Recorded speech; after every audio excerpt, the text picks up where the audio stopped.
Bismillahirrahmanirrahim. Assalamualaikum warahmatullahi wabarakatuh. Alhamdulillah, kami dari kelompok 10 telah menyelesaikan hasil diskusi kami tentang manajemen resiko pemasaran yang insya Allah akan kami presentasikan melalui via YouTube.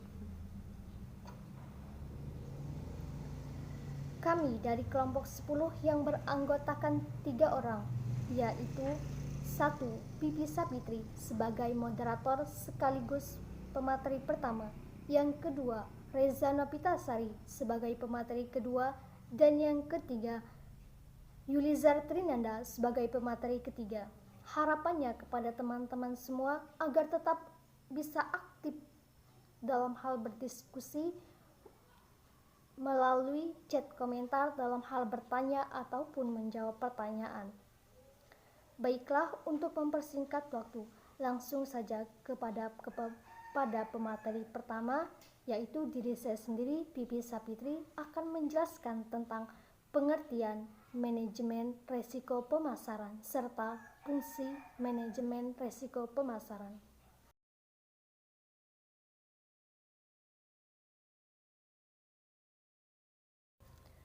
Pengertian manajemen risiko.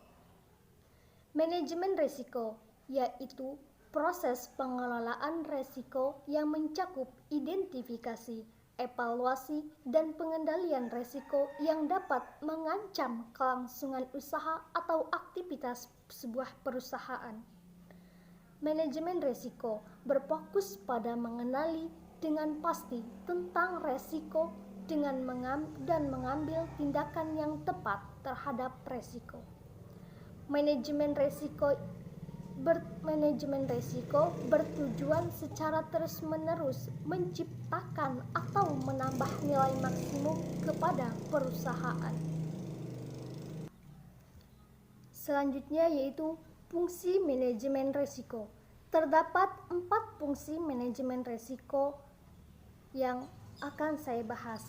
Yang pertama yaitu menemukan kerugian potensial. Dalam kegiatan ini, manajemen risiko dituntut mampu menemukan seluruh risiko yang ada di dalam lingkup kegiatan badan usaha.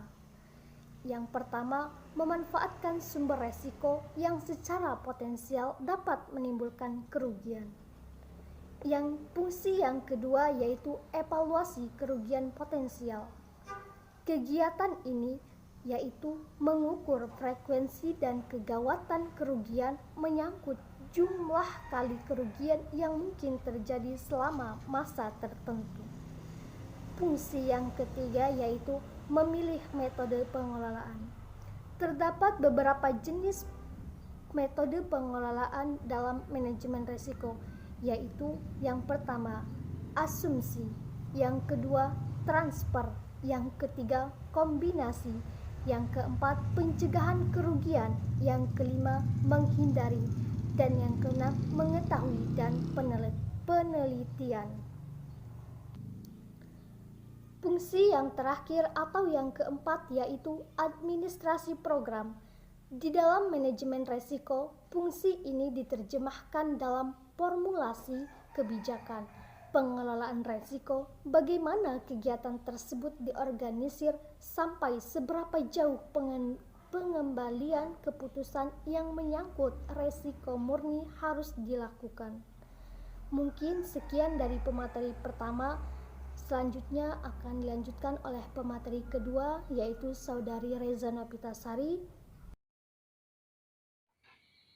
Faktor dan ukuran risiko. Faktor yang mempengaruhi terjadinya risiko ada 10. Yang pertama, kurangnya komitmen dari top manajemen terhadap proyek. Yang kedua, gagal mendapatkan komitmen pemakai atau pelanggan. Yang ketiga, kesalahpahaman pengertian dalam kebutuhan proyek. Yang keempat, kurangnya keterlibatan pemakai. Yang kelima, gagal dalam mengelola harapan pemakai akhir. Yang keenam, terjadinya perubahan skop atau tujuan. Yang ketujuh, kurangnya pengetahuan dan skill pada anggota tim. Yang kedelapan, teknologi baru. Yang kesembilan, kurangnya staf atau tidak cukup. Yang ke-10, konflik atau konflik akan kepentingan. Ukuran resiko. Ukuran yang biasanya digunakan untuk menentukan resiko tergantung dari cara mendefinisikan resiko dan karakteristik resiko tersebut. Pada umumnya, resiko diukur menggunakan standar deviasi dan probabilitas. Project management merupakan seni dan ilmu dalam mengidentifikasikan, analisa, dan merespon kemungkinan resiko selama proses proyek berjalan. Manajemen risiko seringkali terabaikan dalam sebuah proyek, tapi sebenarnya manajemen risiko dapat membantu mendevelop sebuah estimasi yang realistis. Assalamualaikum warahmatullahi wabarakatuh. Saya Yulizar Ternanda. Saya akan melanjutkan materi dari materi sebelumnya, yaitu pengurangan monitoring dan manajemen risiko. Cara-cara menghindari risiko, bagaimana mengurangi turnover staff, menentukan standar dokumentasi dan mekanismenya, melakukan kajian terhadap semua pekerjaan sehingga lebih dari satu orang yang terbiasa dengan pekerjaan tersebut. Yang terakhir, menentukan backup staff. Yang pertama tadi monitoring risiko, memonitor faktor-faktor yang dapat memberikan indikasi terhadap suatu risiko, hubungan interpersonal di antara tim, sikap umum tim terhadap tekanan proyek.